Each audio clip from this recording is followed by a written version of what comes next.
Thank you very much indeed to Greg Mackenzie there and his guest. Let's talk now to Caspar Hughes. He is an Extinction Rebellion activist. He's been arrested 3 times. He's going to be part of today's protest. Caspar, hello, good morning to you. Good morning. Hello. We had our guest, Richard Walton. I think you might have heard him saying you're anti-capitalist, anti-democratic, you're an anarchist, and all you really want to do is break the law, and you're trying to usher in revolution. Is he right? No, we're not anti-democratic and we're not anti-capitalist either. The bottom line is we haven't got time to change the governmental systems in time to reduce our emissions enough to offer a decent and habitable future for our children. So we're going to have to do what we can with what we've got. And what does that mean, what we can with what we've got? What does that mean? It means that we need to be holding. Holding account of the people that are really emitting. So the government needs to change its systems and regulate so that BP and Barclays and the massive corporations that are enabling the greenhouse gas emissions to heat the planet need to be regulated, and that's what needs to stop, being able to make a habitable future for our children and grandchildren. What would you like the government to do, and when? Extinction Rebellion have one of their demands is that we need to be zero carbon by 2025.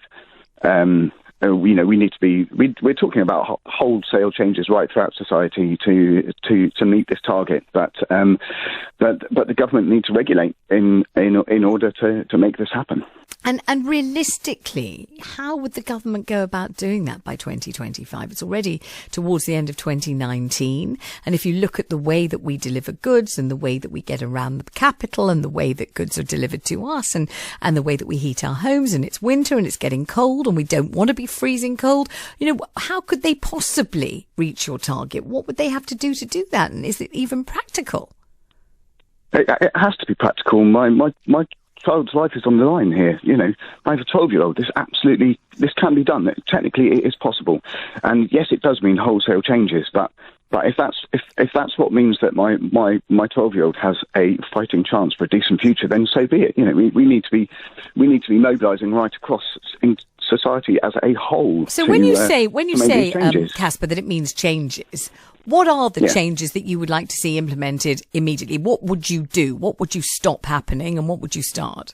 I reiterate again. The biggest part of these changes need to come from the government, from the systems, from the corporations. There's a handful of corporations that are emitting 70% of the greenhouse heating gases. I mean, you mentioned Barclays. How are Barclays Bank responsible for the greenhouse gases? By pouring billions and billions of pounds a year into funding fossil fuel companies. So you mean when they invest on behalf of their customers, they're making investments in fossil fuel companies, you're saying? Yeah, exactly. But obviously profitable investments for their customers, or their customers wouldn't allow them to do it again. I mean, it must be that these are thriving businesses. So, I mean, what's more important? What's more important to people, certainly to me, my child's habitable future is far more important than the profit that Barclays shareholders receive.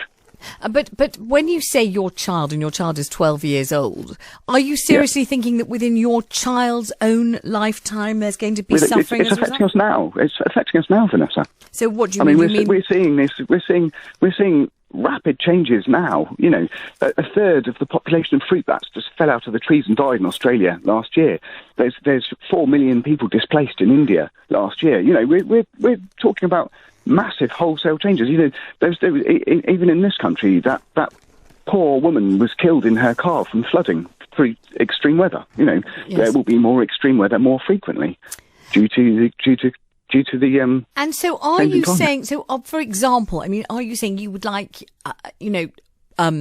motor travel to stop? Are you saying you'd like electric cars to be running? I mean, what are you saying in practical, achievable terms? What would you like to see Electric cars are not the answer here. Electric cars, no, not at all. Electric cars are, it takes 120% of the embedded carbon to create an electric car. If we want to talk about changing all 38 million cars over to electric cars, that alone will probably push us outside our Paris Agreement obligations. We need to be massively funding cycling and public transport.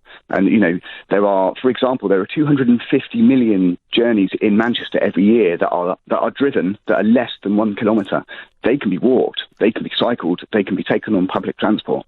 That's an amazing amount of emissions. Yeah, but the government has nothing to do with that. That's about individuals. Yes, of course the government No, does. it doesn't. That's about individuals taking a lazy choice and deciding, well, I'm only going to the sweet shop and I'll go in the car, isn't it? That's because cities are designed for cars to drive around. Well, that's not what motorists feel these days. They think it's an absolute nightmare to be a motorist. It's very, very expensive. Exactly. You're taxed everywhere, and when you get there, you have to pay for parking through the nose, and usually you can't find any. So I don't think people think that, do they? Because of congestion, and the reason there's so much congestion is because it's so easy to get everywhere in a car, and obviously all the cities are filled up with cars. All right, are you expecting to be arrested? Do you want to be arrested this time?